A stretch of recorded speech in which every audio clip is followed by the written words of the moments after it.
الحمد لله حمدا كثيرا طيبا مباركا فيه، نحمده سبحانه وتعالى حمدا يليق بجلال وجهه وبعظيم سلطانه. اللهم لك الحمد حتى ترضى ولك الحمد إذا رضيت. نحمدك على أن خلقتنا من عدم ورزقتنا من فقر وكسوتنا من عري وأطعمتنا من جوع وكبرتنا من صغر وعلمتنا من جهل وهديتنا بعد ضلال. لك الحمد رب ملء السماوات والأرض وما بينهما وملء ما شئت من شيء بعد. اللهم لك الحمد عدد خلقك وزنة عرشك ومداد كلماتك. أشهد أنك أنت الله الإله الواحد الأحد، أنت الفرد، أنت الصمد، أنت الذي لم يتخذ صاحبة ولا ولد. وأشهد أن سيدنا ونبينا محمدا عبده ورسوله، بلغ الرسالة وأدى الأمانة ونصح الأمة، ولم يلتحق بالرفيق الأعلى إلا بعد أن تركنا على المحجة البيضاء ليلها كنهارها لا يزيغ عنها إلا هالك. صلى اللهم وبارك على هذا النبي الأمين وعلى آله وصحبه والتابعين ومن استنى بسنته واتبع هداه إلى يوم الدين. Mes chers frères, mes chères sœurs, assalamu alaikum wa rahmatullahi wa barakatuh. Allah subhanahu wa ta'ala, il dit بعد أعوذ بالله من الشيطان الرجيم نحن نقص عليك نبأهم بالحق إنهم فتية آمنوا بربهم وزدناهم هدى وربطنا على قلوبهم إذ قاموا فقالوا ربنا رب السماوات والأرض لن ندعو من دونه إلها لقد قلنا إذا شططا. C'est l'histoire de quelques jeunes qui ont fui la mort, exactement comme nous, on fuit le coronavirus. Ce sont des jeunes qui ont cru à Allah subhanahu wa ta'ala.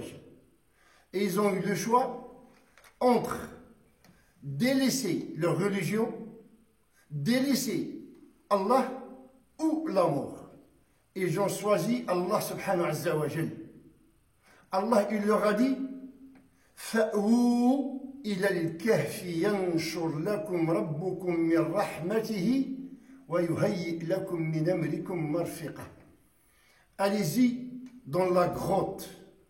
Allah, il va descendre sur vous sa miséricorde. Et donc, ils se sont réfugiés dans une grotte. Comme nous, on est réfugiés dans nos maisons. Et ils sont restés dans cette grotte 309 ans. Je dis bien 309 ans.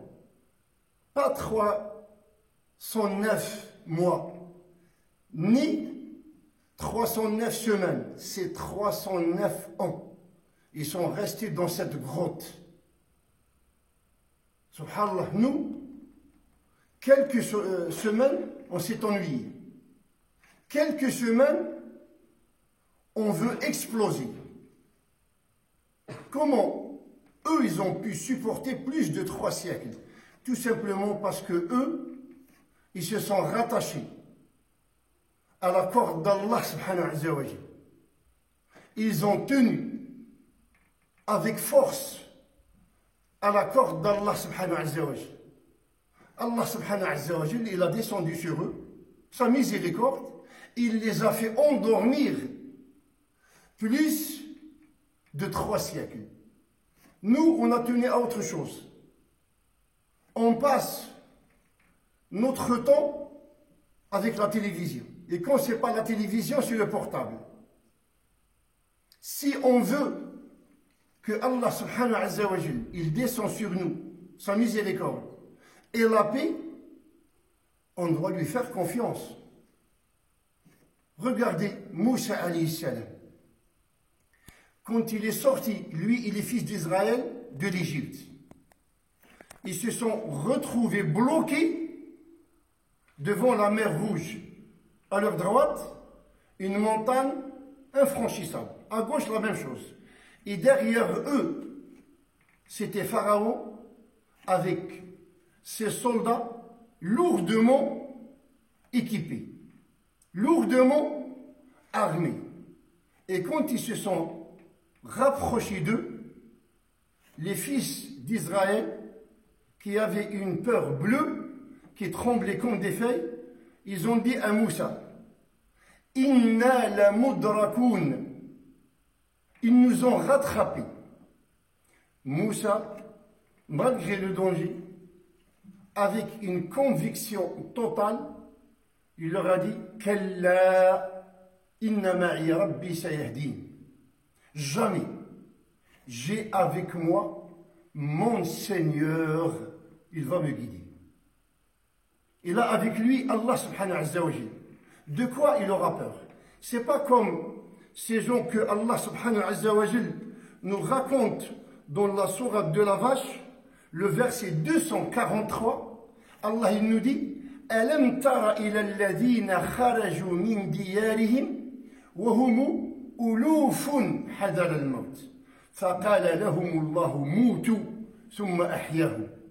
Ce sont des gens qui sont sortis de leur ville et c'était des milliers qui fuyaient une maladie contagieuse. On dit qu'ils fuyaient la peste. Et Allah il leur a dit, mourrez tous. Et tous, ils sont morts et puis Allah, il les a ressuscités. Ça veut dire que celui qui détient la mort, celui qui peut donner la mort, c'est Allah subhanahu wa ta'ala. Celui qui peut éviter la mort, c'est Allah subhanahu wa ta'ala. Celui qui peut soulever cette épidémie, c'est Allah subhanahu wa ta'ala. C'est celui qui l'a créé. D'ailleurs, écoutez notre prophète Mohammed sallallahu alayhi wa sallam. Quand ils étaient dans la grotte avec Abu Bakr, ils fuyaient les mécréants de Quraysh. Et Quraysh les ont rejoints. Ils ont encerclé la grotte. Ils étaient tout près de Abu Bakr et du prophète sallallahu alayhi wa sallam. Abu Bakr, il dit au messager de Dieu, ô messager de Dieu, si quelqu'un il regarde en bas, ils vont nous voir. Lisez la réponse dans le Coran du prophète sallallahu alayhi wa sallam. Quand il disait à Abu Bakr, La tahzan, inna Allah ma'ana. Ne sois pas triste, Abu Bakr. Allah est avec nous. Et Allah les a sauvés. Nous, si on veut être sauvés, comme Moussa alayhi salam, comme les gens de la caverne, comme le prophète et Abu Bakr, radiyallahu anhu, il faut qu'on fasse confiance à Allah subhanahu wa ta'ala.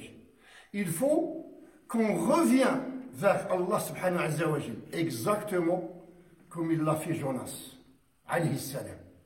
Jonas, il a quitté son peuple. Il a eu marre des problèmes de son peuple. Il ne pouvait plus supporter. Et donc, il a quitté son peuple sans l'autorisation d'Allah subhanahu wa ta'ala. Il a quitté des petits problèmes pour qu'il se trouve dans un grand problème. Il a quitté une ville qui est très vaste pour se retrouver dans l'estomac d'un poisson. Mais Jonas, quand il s'est retrouvé dans le poisson, il n'a pas polémiqué. Il n'a pas crié. Il n'a pas hurlé. Tout simplement, il a fait le repentir. Et il a fait le dua. Il a imploré son Seigneur. Qu'est-ce qu'il disait? Subhanak, la ilaha illa anta subhanaka inni kuntu min al-zalimin. Dans les obscurités, dans les ténèbres, Jonas, il est revenu vers son Seigneur pour lui dire, ô mon Seigneur, il n'y a de Dieu que toi. Gloire à toi, j'étais parmi les fauteurs. Allah subhanahu wa ta'ala, quand Jonas l'a appelé, Allah il nous dit fastajabna lah wa najjaynahu min al-gham. On a entendu son appel et on l'a sauvé de l'angoisse. Mais attendez ce qui vient après. Allah, il a sauvé Jonas. Il l'a fait sortir de l'estomac du poisson. Mais il nous dit, Allah subhanahu wa kadhalika nunjil mu'minin. Et c'est ainsi que nous sauvons les croyants. C'est ainsi qu'on sera sauvé. Si on veut que Allah subhanahu wa jalla, il nous évite cette épreuve, et il nous évite d'autres épreuves, revenons vers Allah subhanahu wa jalla. Faisons at-tawbah.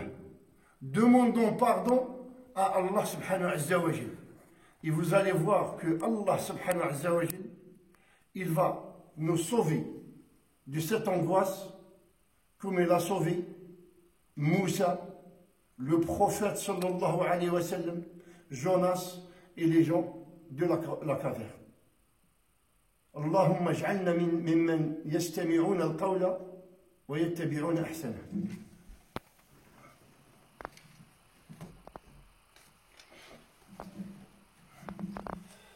الحمد لله رب العالمين والصلاة والسلام على سيد الأولين وسيد الآخرين سيدنا محمد وعلى آله وصحبه أجمعين. اللهم ارفع مقتك وغضبك عنا يا رب العالمين. اللهم ارفع عنا هذا البلاء. اللهم برحمتك ارفع عنا هذا الوباء يا رب العالمين. اللهم لا تؤاخذنا بما فعل السفهاء منا. اللهم إنا نسألك رحمتك ونسألك غفرانك. اللهم اشف أنت الشافي لا شفاء إلا شفاؤك. اللهم اشف هؤلاء المرضى يا رب العالمين. اللهم تغمدهم برحمتك يا رب العالمين. اللهم لا تقبض أرواحنا إلا وأنت راض عنا. اللهم حبب إلينا الإيمان وزينه في قلوبنا وكره إلينا الكفر والفسوق والعصيان واجعلنا يا ربنا من الراشدين. اللهم اجعل الصراط ممشانا والكوثر مسقانا ورؤية الرسول جزاءنا. اللهم إنا نسألك مغفرة بلا عذاب وجنة بلا حساب ورؤية بلا حجاب. اللهم ارحمنا وارحم آباءنا وأمهاتنا وارحم إخواننا وأخواتنا. اللهم وفقنا لما يرضيك واجعلنا من أتباع سنة نبيك. آمين. والصلاة والسلام على سيد المرسلين سيدنا محمد وعلى آله وصحبه أجمعين. وآخر دعوانا أن الحمد لله رب العالمين.